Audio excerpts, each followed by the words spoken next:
So welcome to Uncle Dave's chaotic kitchen. A few years ago I came 4th out of 5 in come dine with me because they didn't like damned mushrooms, but I have improved so much now and I'm going to show you how to make a super gravy. You've got your juices there from your chicken, let that cool, and then you get a good dollop, and I mean a decent dollop of plain flour. Pop that in, give it a good stir because we don't want any lumps.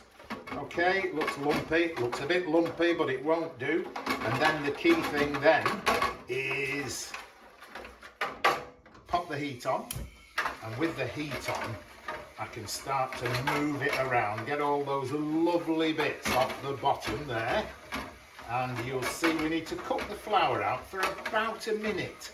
You'll be able to tell it goes lovely and thick. Yeah, you can see there now it's starting to go lovely and thick. So the next thing I have to do, I think we're about right with that.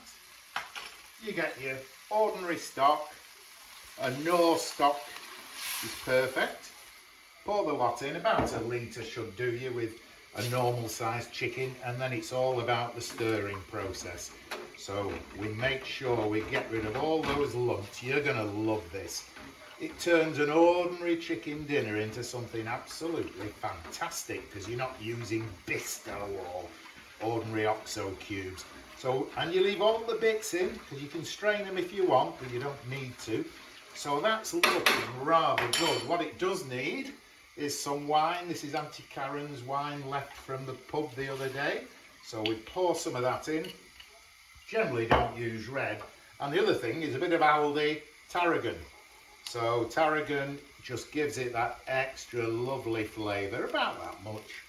And let it come to the boil. So we're giving it a jolly good boil down, and then when Auntie Karen's not here, she doesn't like garlic, but I always put it in. Not a lot, about that much. It's only the dry garlic, but she's not here, and she won't even know. So this side I'm going to give it another few minutes to just reduce slightly, and then you can all comment and thank me. And here we are, 5 or 6 minutes later. The gravy is looking magnificent, as I always expect. The final naughty bit, and it's Aldi again, is a little knob of butter, which will just add a little bit of a glaze before we serve it. So, you know, you go for pub lunch and the chicken's lovely, the sausage are okay, the stuffing's not bad, but then they give you this kind of all-in-one gravy that goes with the beef, the flipping lamb and everything. This looks like a chicken gravy, and my goodness, this will just elevate your home Sunday roast to another level. So send me some photos and put some comments on and enjoy it. Look what I've brought you.